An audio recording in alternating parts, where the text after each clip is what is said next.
Ladies and gentlemen, have you ever felt invisible in someone else's story, manipulated in ways that left you questioning your own mind, your own worth, your own reality? Imagine the moment, just one moment, when you finally stop bending, stop explaining, stop shrinking to fit someone else's version of you. That moment, when they realize they can no longer control you, changes everything. It's terrifying for them, but breathtaking for you. Tonight, I want to take you on a journey through that moment to see what really happens when freedom meets a narcissist and how reclaiming yourself can become the most powerful act of your life. Control thrives on silence because silence is where self-doubt quietly grows roots. In controlling relationships, especially with narcissistic personalities, power is rarely taken by force. It is handed over slowly through unspoken fears, unchallenged moments, and the belief that speaking up will only make things worse. At first, silence feels like protection. You tell yourself it's easier not to argue, safer not to question, kinder not to confront. But over time, that silence becomes a language you didn't agree to learn, one that teaches you to swallow your instincts and distrust your own voice. A narcissist depends on this quiet erosion. They don't need you to disappear completely, they just need you to hesitate. Every time you second guess your feelings, they gain ground. Every time you stay quiet, instead of naming the truth, their version of reality becomes stronger. Silence allows manipulation to feel normal and confusion to feel like your fault. The more you doubt yourself, the less they have to explain themselves. What makes silence so powerful is that it disguises itself as peace. There are no raised voices, no dramatic scenes, just a slow internal withdrawal from your own truth. You begin editing your thoughts before they're spoken. You rehearse conversations that never happen. You learn to adapt, to soften, to wait for the right moment that never comes. In that waiting, control settles in comfortably. Breaking silence doesn't always mean confrontation. Sometimes it begins with acknowledging the truth to yourself, admitting that something feels wrong, even if you can't yet explain why. The moment you stop gaslighting yourself, control starts to weaken. Clarity is disruptive to manipulation. Awareness is dangerous to control. Silence is where power hides, but it's also where awakening begins. The first act of reclaiming yourself is not shouting or fighting, it is listening inward and trusting what you hear. Once self-doubt loses its hold, control has nowhere left to stand, and once that silence breaks, even internally, something else begins to happen. The shift may be invisible to the outside world, but to the narcissist, it feels seismic. Because when your self-doubt loosens its grip, their control starts losing oxygen. That's when panic sets in. To a narcissist, control isn't a preference, it's survival, it's the air they breathe. They rely on predictability, on knowing which words will hook you, which emotions will pull you back into orbit. But when you stop responding the way you used to when your silence turns into clarity instead of submission, they feel it immediately. Something they once commanded effortlessly now resists them, and resistance feels like suffocation. You may notice the urgency in their behavior, the sudden need to provoke a reaction, the exaggerated emotions, the accusations that come out of nowhere. This isn't strength showing up, it's fear. Fear that the ground beneath them is cracking. Fear that the version of you they controlled no longer exists. They might intensify their charm, as if love itself can be used as leverage. Or they might turn harsh, hoping intimidation will restore the balance. Either way, the message is the same: come back, stay the same. Don't leave this role.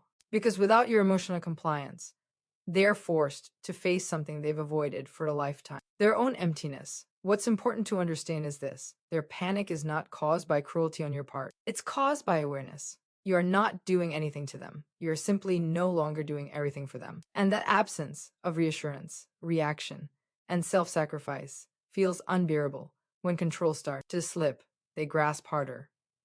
Not because they love deeper, but because they are running out of air. And the more you stay grounded in your truth, the clearer it becomes. The power was never theirs. It lived in your silence all along, and as that panic rises, another truth begins to surface, one they never wanted you to see. Your independence doesn't threaten them because it is loud or aggressive. It threatens them because it is honest. It exposes the illusion they built so carefully, the illusion that they were the center, the authority, the one holding everything together.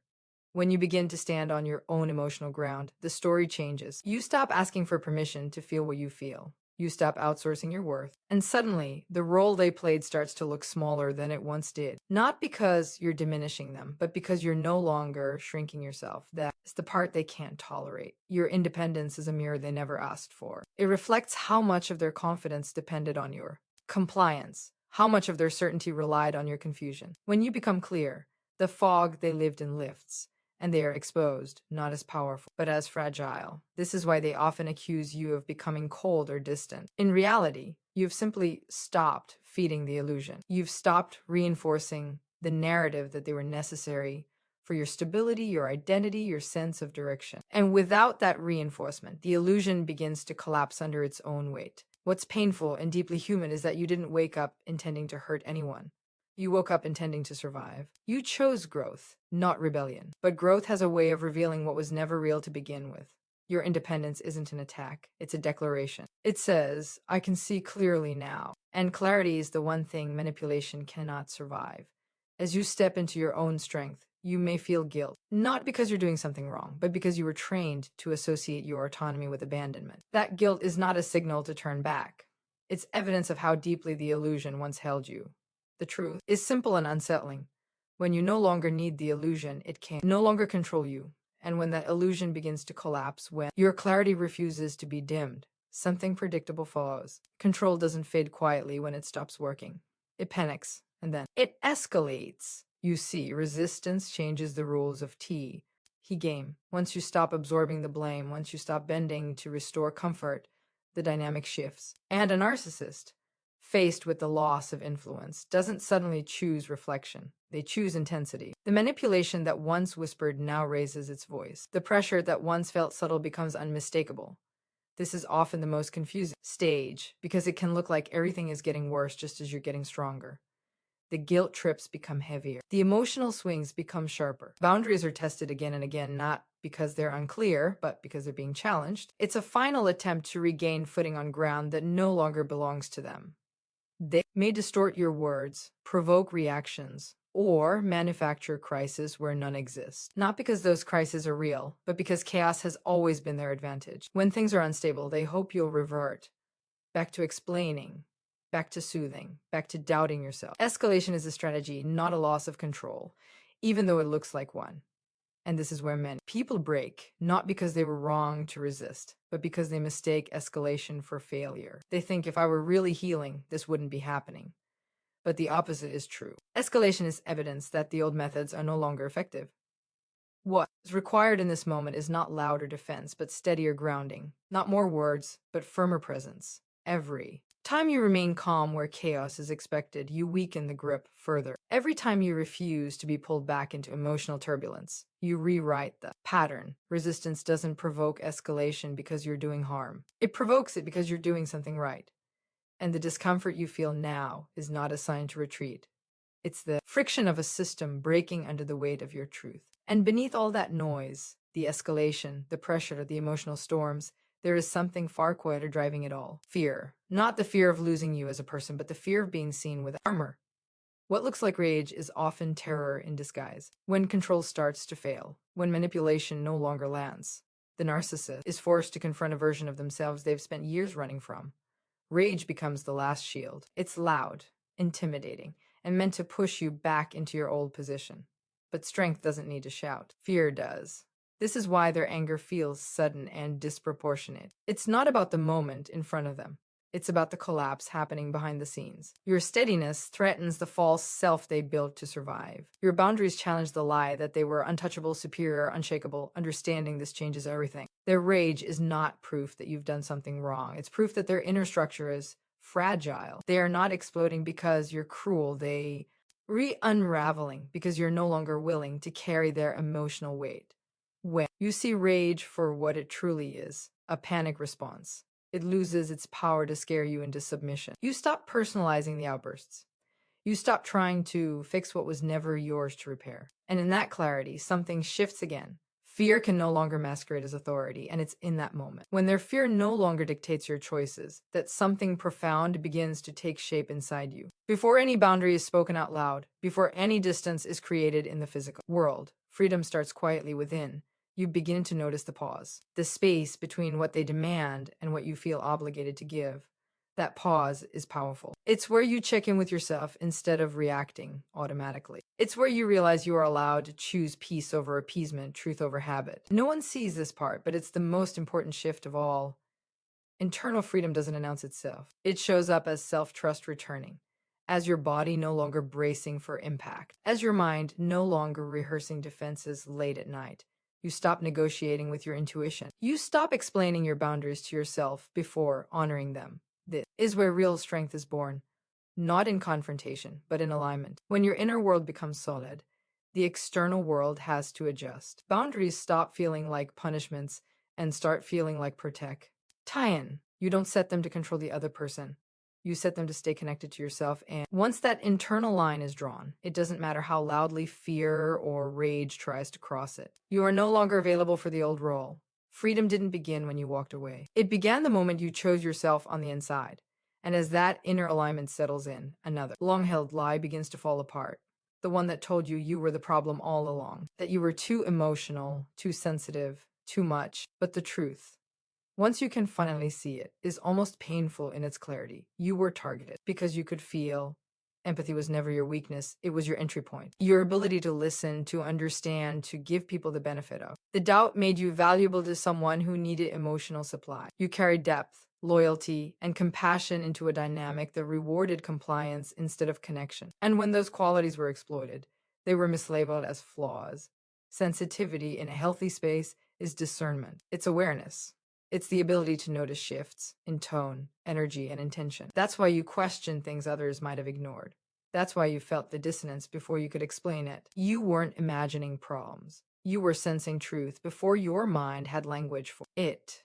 When you stop internalizing their accusations, you reclaim something sacred. You realize you weren't weak for staying. Why?